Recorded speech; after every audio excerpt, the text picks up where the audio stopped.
vibeBooks presents The Emperor's New Clothes by Hans Andersen. Content: The Emperor's New Clothes. Many years ago there was an emperor who was so fond of new clothes that he spent all his money on them. He did not give himself any concern about his army.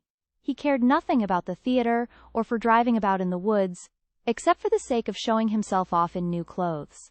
He had a costume for every hour in the day, and just as they say of a king or emperor, "He is in his council chamber," they said of him, "the emperor is in his dressing room." Life was merry and gay in the town where the emperor lived, and numbers of strangers came to it every day. Among them there came one day 2 rascals, who gave themselves out as weavers, and said that they knew how to weave the most exquisite stuff imaginable. Not only were the colors and patterns uncommonly beautiful, but the clothes that were made of the stuff had the peculiar property of becoming invisible to every person who was unfit for the office he held, or who was exceptionally stupid. "Those must be valuable clothes," thought the emperor. "By wearing them I should be able to discover which of the men in my empire are not fit for their posts. I should distinguish wise men from fools. Yes, I must order some of the stuff to be woven for me directly." And he paid the swindlers a handsome sum of money in advance, as they required. As for them, they put up 2 looms and pretended to be weaving, though there was nothing whatever on their shuttles. They called for a quantity of the finest silks and of the purest gold thread, all of which went into their own bags, while they worked at their empty looms till late into the night. "I should like to know how those weavers are getting on with the stuff," thought the emperor, but he felt a little queer when he reflected that those who were stupid or unfit for their office would not be able to see the material. He believed, indeed, that he had nothing to fear for himself, but still he thought it better to send someone else first, to see how the work was coming on. All the people in the town had heard of the peculiar property of the stuff, and everyone was curious to see how stupid his neighbor might be. "I will send my faithful old prime minister to the weavers," thought the emperor. "He will be best capable of judging of this stuff, for he is a man of sense, and nobody is more fit for his office than he." So the worthy old minister went into the room where the 2 swindlers sat working the empty looms. "Heaven save us," thought the old man, opening his eyes wide. "Why, I can't see anything at all."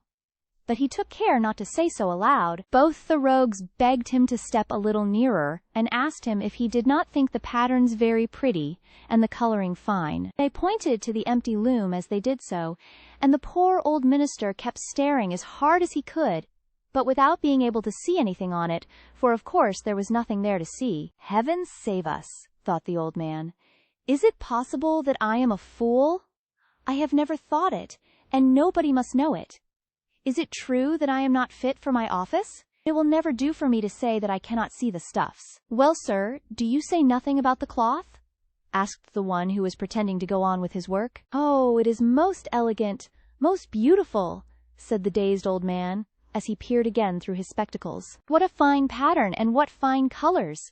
I will certainly tell the emperor how pleased I am with the stuff." "We are glad of that," said both the weavers, and then they named the colors and pointed out the special features of the pattern. To all of this the minister paid great attention, so that he might be able to repeat it to the emperor when he went back to him. And now the cheats called for more money, more silk, and more gold thread to be able to proceed with the weaving, but they put it all into their own pockets, and not a thread went into the stuff, though they went on, as before, weaving at the empty looms.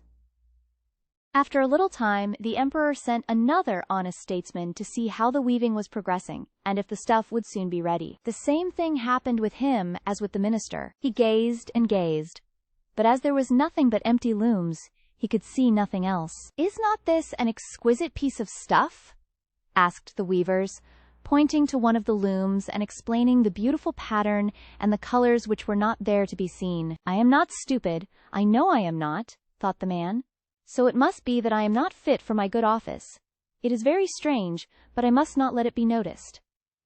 So he praised the cloth he did not see, and assured the weavers of his delight in the lovely colors and the exquisite pattern. "It is perfectly charming," he reported to the emperor. Everybody in the town was talking of the splendid cloth. The emperor thought he should like to see it himself while it was still on the loom. With a company of carefully selected men, among whom were the 2 worthy officials who had been there before, he went to visit the crafty impostors, who were working as hard as ever at the empty looms. "Is it not magnificent?" said both the honest statesman. "See, your majesty, what splendid colors, and what a pattern!" And they pointed to the looms, for they believed that others, no doubt, could see what they did not. "What?" thought the emperor.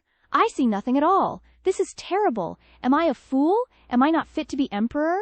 Why, nothing more dreadful could happen to me." "Oh, it is very pretty. It has my highest approval," the emperor said aloud. He nodded with satisfaction as he gazed at the empty looms, for he would not betray that he could see nothing. His whole suite gazed and gazed, each seeing no more than the others. But, like the emperor, they all exclaimed, "Oh, it is beautiful!" They even suggested to the emperor that he wear the splendid new clothes for the first time, on the occasion of a great procession which was soon to take place. "Splendid! Gorgeous! Magnificent!" went from mouth to mouth. All were equally delighted with the weaver's workmanship. The emperor gave each of the impostors an order of knighthood to be worn in their buttonholes, and the title Gentleman Weaver of the Imperial Court. Before the day on which the procession was to take place, the weavers sat up the whole night, burning 16 candles, so that people might see how anxious they were to get the emperor's new clothes ready. They pretended to take the stuff from the loom, they cut it out in the air with huge scissors, and they stitched away with needles which had no thread in them. At last they said, "Now the clothes are finished." The emperor came to them himself with his grandest courtiers, and each of the rogues lifted his arm as if he held something, saying, "See, here are the trousers, here is the coat, here is the cloak," and so on. It is as light as a spider's web. One would almost feel as if one had nothing on, but that is the beauty of it. "Yes," said all the courtiers, but they saw nothing, for there was nothing to see. "Will your majesty be graciously pleased to take off your clothes, so that we may put on the new clothes here, before the great mirror?" The emperor took off his clothes, and the rogues pretended to put on first one garment, and then another of the new ones they had pretended to make. They pretended to fasten something round his waist, and to tie on something. This, they said, was the train, and the emperor turned round and round before the mirror. "How well his majesty looks in the new clothes! How becoming they are!" cried all the courtiers in turn. "That is a splendid costume! The canopy that is to be carried over your majesty in the procession is waiting outside," said the master of ceremonies. "Well, I am ready," replied the emperor. "Don't the clothes look well?" And he turned round and round again before the mirror, to appear as if he were admiring his new costume. The chamberlains, who were to carry the train, stooped and put their hands near the floor as if they were lifting it. Then they pretended to be holding something in the air. They would not let it be noticed that they could see and feel nothing. So the emperor went along in the procession, under the splendid canopy, and everyone in the street said, "How beautiful the emperor's new clothes are! What a splendid train! How well they fit!" No one wanted to let it appear that he could see nothing, for that would prove him not fit for his post. None of the emperor's clothes had been so great a success before. "But he has nothing on," said a little child. "Just listen to the innocent," said its father, and one person whispered to another what the child had said. "He has nothing on. A child says he has nothing on." "But he has nothing on!" cried all the people. The emperor was startled by this, for he had a suspicion that they were right. But he thought, "I must face this out to the end and go on with the processions."